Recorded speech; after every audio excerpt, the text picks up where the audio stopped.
What's good? It's Fevir. Today I wanted to talk a bit about Albion Online since its release last week and give you more of like a bottom line. Should you play the game? Who should play it? Why should you play it? And address some of the community concerns about the game. And I'm going to start off with easily the largest concern that's being talked about, and that's, is Albion Online pay to win?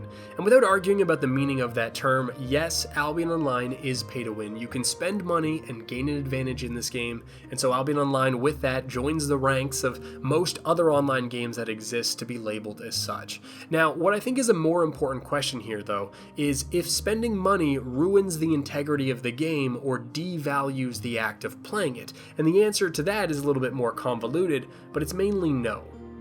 And this can be tough to describe if you haven't played a game with full loot combat or haven't played EVE Online, which a lot of Albion is similar to, but I'm going to try to do my best. It really boils down to the fact that spending time doing things, whether that's combat or gathering or crafting, all have their own extensive grinds that are attached to them. They have unrealistic goals to max out that grind, and each of these are tied to specific types of items or weapons or armor that you're wearing when you're doing an action. It has to do with the specific type of material you're gathering, not just gathering in general. This goes with crafting and refining as well.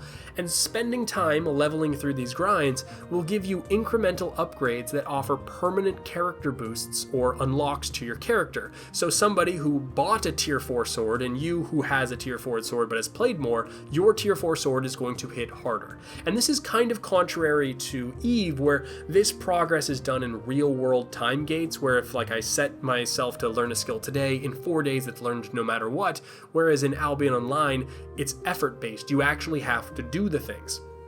Buying currency to buy items, set aside that a player needs to grind to a point to use certain items, and certain materials are gated behind guild-owned or dangerous areas, but the items are temporary. They're only a portion of the power level of a character, they don't guarantee victory, and they're only relevant if they can be obtained. I previously just said that a lot of them are gated behind guild-owned or dangerous areas, and that's very true. There's this undercurrent of almost like geopolitics, where resources, especially the rare ones, are hoarded by guilds because they need to stockpile weapons or armor, or they don't want to put them on regional market boards because they don't want their rivals to be able to equip themselves better to make combat a little bit easier. But if we just let's move away a little bit from that. Currency itself, or even their uses on the market or off the market, among the more competitive parts and people in a game, aren't the bottleneck.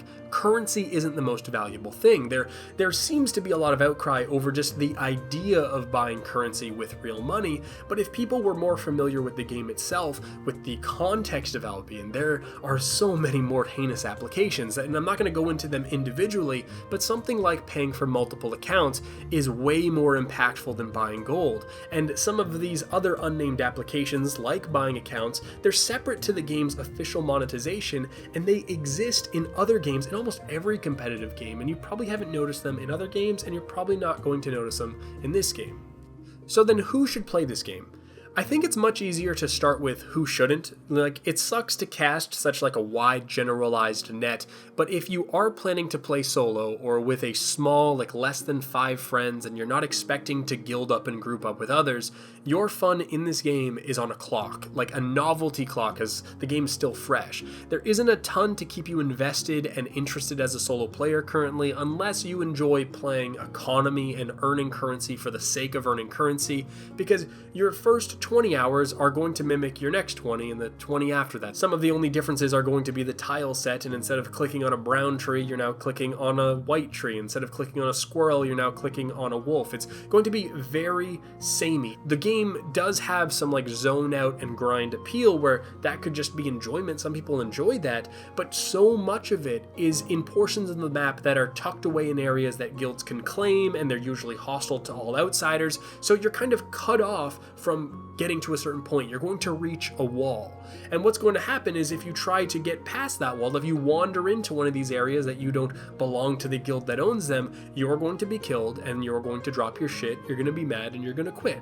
Or even that fight might come to you, as bored veterans might decide to just sweep lower areas. They might do the lower tiered chests or just kill everybody in a zone that they have no business in, that they're not finding any challenge in, just for kicks, and it becomes a Zerg versus 1. And that's not to say that stuff like this might not change in the future, but there's a limit to what you you can do as a solo player or a small group, or even just the capacity to fight back and not be a victim. And it might be fun at first, mainly because it's a new game, more so now that some guilds, mainly the smaller guilds, have comparable power levels to solo players, so you feel like you're on par. But that gap is going to grow and grow as days progress, and unless you're trying to be a lone wolf despite knowing all of that, and the fun that you're having is seeing how far you can take it by yourself or with one of your friends, I just wouldn't recommend the game for you.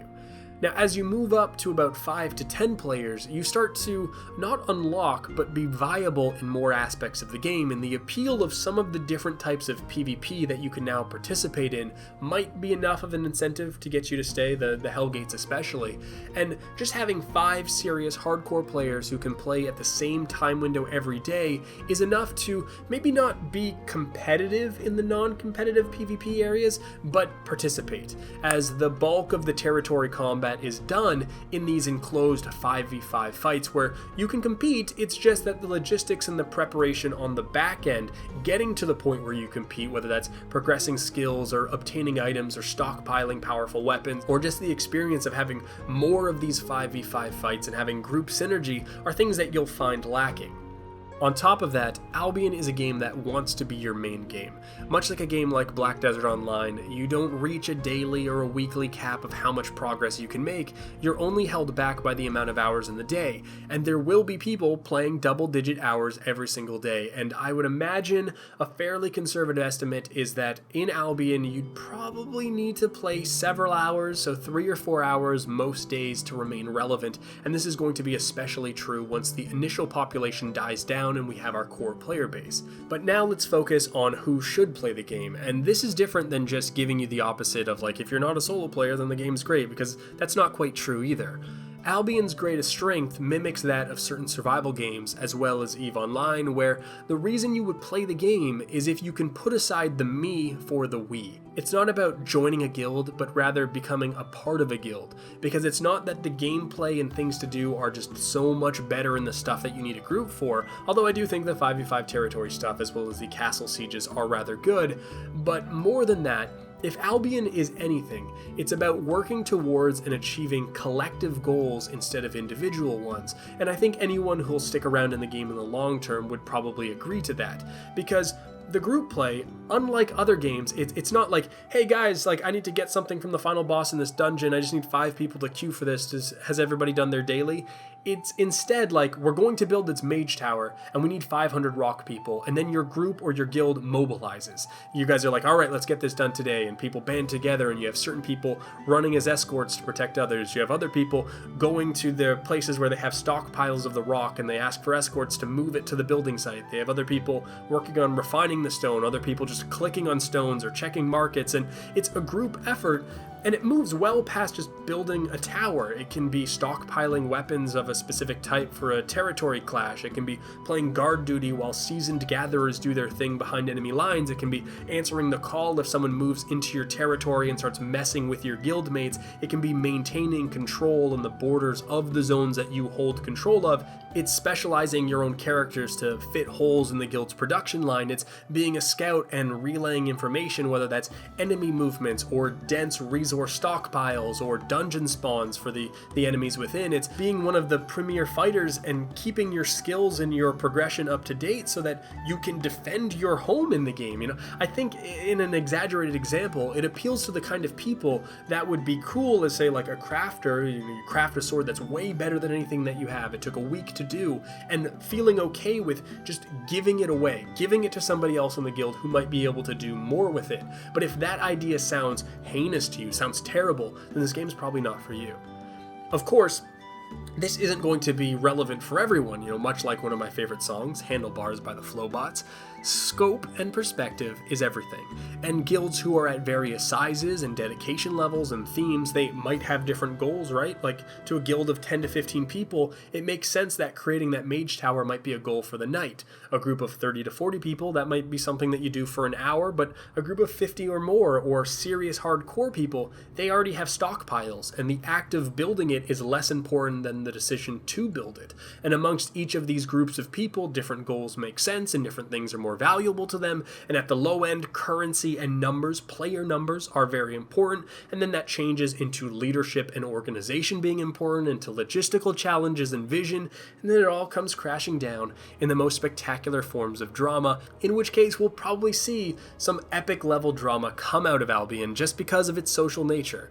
But the idea is really just that your time playing is trying to propel your guild and the vision of the guild forward instead of yourself forward. And of course there will be exceptions to that, people who just have fun without those same motivations, people who play the game awkwardly or a way that you can't imagine, and of course the for the lull PKers and pirates and thieves and scammers. But I think if I'm speaking in it from a, like, do I recommend this game to someone or not, the gameplay portion of Albion, the stuff that you can do, the amount of things that you can do and how fun they are not compelling enough on their own. And this isn't really like a takeaway of Albion because of the type of game it is. This is very similar to Eve, where I believe the same thing. I feel like Eve's gameplay is very like bleh, and Albion is a shallower, more accessible, streamlined version of Eve.